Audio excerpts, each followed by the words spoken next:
Hi friends, today we are going to start with another important derivation, that is magnetic induction along the equator. तो equator क्या है? तो equator is a plane which is passing through centre of the magnet and perpendicular to the axis. तो ये equator पे हम लोग एक पॉइंट ले लेंगे. तो लेट्स से ये पॉइंट मैंने कंसिडर किया है, लेट्स से P. ये पॉइंट पे मुझे मैग्नेटिक इंडक्शन ढूंढना है. तो ये पॉइंट पे दो मैग्नेटिक फील्ड आ रहा है, एक नॉर्थ पोल से फील्ड आ रहा है, एक साउथ पोल से फील्ड आ रहा है. तो एक एक करके इफेक्ट देखते. तो समझो नॉर्थ पोल से पहले बात करते. तो नॉर्थ पोल ये पॉइंट से कितने डिस्टेंस पे है? तो ये डिस्टेंस L है. ये O से P का डिस्टेंस मैंने अज्यूम किया R है, R डिस्टेंस पे है. तो ये जो N से P का लेंथ है, length of NP is equal to root of r square plus l square using Pythagoras theorem. अब magnetic induction due to north pole, magnetic induction due to north pole का formula है mu not upon 4 pi pole strength divide by root of R square plus L square का square. ये अपना formula. तो square और square root cancel हो जाएगा, तो formula become under root of R square plus L square. ये root हट गया, R square plus L square बचा. ये नॉर्थ पोल. अब नॉर्थ पोल के वजह से जो मैग्नेटिक इंडक्शन होता है उसका डायरेक्शन क्या होता है? तो direction is always away from the north pole. तो यहाँ से अवे जाएगा तो ये B, this is B N bar, ये डायरेक्शन हो गया along this line and away from the pole. अब ये ऐसा इंक्लाइंड वेक्टर आ गया, तो इसके लिए हम लोग कुछ एंगल अज्यूम कर लेते हैं. Let's say this angle is theta, inclination. तो यहाँ पे x और y एक्सिस बना लिया. तो ये एंगल थीटा, तो यहाँ पे भी थीटा मिलेगा. और ये थीटा है, तो बी एन को रिजॉल्व करना है. We know how to resolve. यहाँ से एक परपेंडिकुलर ड्रॉप किया, ये एक बन गया which is B N cos theta. और यहाँ पे एक परपेंडिकुलर ड्रॉप किया, यहाँ पे एक कंपोनेंट बन गया बी एन साइन थीटा. ये दो कंपोनेंट मिल गए पी पॉइंट पे बी एन के वजह से विद एंगल थीटा. ये नॉर्थ पोल के वजह से पूरा बना है. अब साउथ पोल के वजह से कितना मैग्नेटिक इंडक्शन है? तो साउथ पोल के लिए वापस इसको ज्वाइंट किया, तो लेंथ ऑफ SP कितना होगा?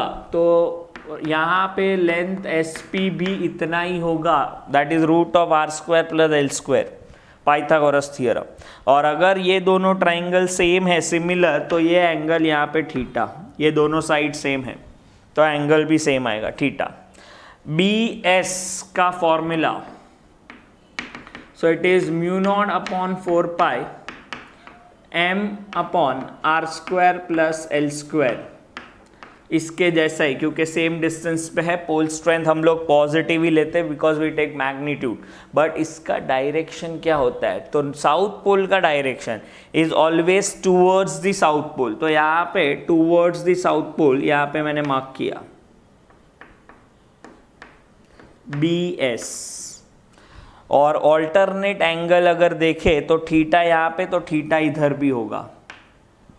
और BS को भी रिजॉल्व करेंगे. थोड़ा सा चेंज करता हूं डायग्राम. This is BS. यहाँ पे एक कंपोनेंट आएगा which is BS cos theta, और यहाँ पे एक कंपोनेंट होगा BS साइन थीटा. अब ये डायग्राम में BN sign and BS sign दोनों ऑपोजिट है. क्या ये इक्वल है? तो BN और BS का मैग्नीट्यूड सेम है, थीटा भी सेम है, तो BN और BS एक दूसरे को कैंसिल कर देंगे. अगर ये दोनों कैंसिल हुए, कैंसिल क्यों हुए? BN और BS का मैग्नीट्यूड सेम और थीटा थीटा भी same, so sine theta same. तो ये दोनों कैंसिल हो गए. तो कंपोनेंट कौन सा बचा? BN cos BS cos. ये दोनों का डायरेक्शन कैसा है? तो सेम डायरेक्शन है. तो total magnetic induction magnitude wise will be BN cos plus BS cos. दोनों को ऐड कर दिया मैग्नीट्यूड वाइज, और डायरेक्शन वाइज बनाना है तो ये ऐसे डायरेक्शन बन गया बी इक्वेटर, दोनों को ऐड करने के बाद रिजल्टेंट इसी डायरेक्शन में। अब मैग्नीट्यूड से डील करते हैं, ये B N B S cos theta, तो I can write 2 times B N cos theta या 2 times B S cos theta. 2 as it is, B N का value mu not upon 4 pi M upon R square plus L square, ये B N का value. Cos theta फिलहाल ऐसे ही रखते हैं, और अब मेरा काम होगा कि कॉस थीटा कितना है, तो कोई भी एक राइट एंगल ट्राइंगल ले लो, पी ओ एन, एन ले सकते हैं, पी ओ एस ले सकते, कोई भी, दोनों में से आंसर सेम ही आएगा। So will consider triangle P O N, और मैंने बोला कॉस थीटा ढूंढना है, यहाँ पे थीटा है, कॉस थीटा का फॉर्मूला होता है adjacent which is L, hypotenuse मतलब ये रहा root of L square plus N square, तो कॉस थीटा का वैल्यू है L upon R square plus L square का रूट नहीं लिख के मैंने हाफ पावर लिख दिया। ये वैल्यू मैं यहाँ पे सब्सटीट्यूट करूँगा तो मुझे मिलेगा B equator is equal to 2 times mu not upon 4 pi M upon R square plus L square into L upon R square plus L square raise to half, ये वैल्यू सब्सटीट्यूट किया।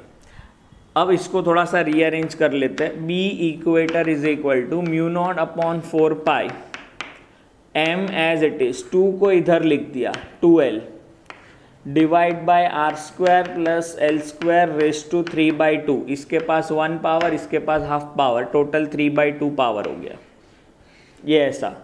लेकिन m into 2l क्या होता है, तो m into 2l is capital M, तो I can right this way. लेकिन generally हम ये याद नहीं रखेंगे, हम शॉर्ट डाइपोल के लिए ही बात करते हैं। तो शॉर्ट डाइपोल के लिए कंडीशन क्या है, for short dipole R is very much greater than L या L is very much less than R, तो this R square plus L square is approximately equal to R square, तो यहाँ पे R square substitute कर देंगे, सो B equator is equal to mu naught upon 4 pi M as it is R square raised to 3/2, तो 2 cancel हो गया, B equator is equal to mu not upon 4 pi M upon R cube, ये ऐसा relation आ गया, और यही हम याद रखते हैं। तो जैसे हमने B एक्सिस का डायरेक्शन देखा, वैसे B इक्वेटर का भी डायरेक्शन देखेंगे, डायग्राम में देखेंगे हम लोग।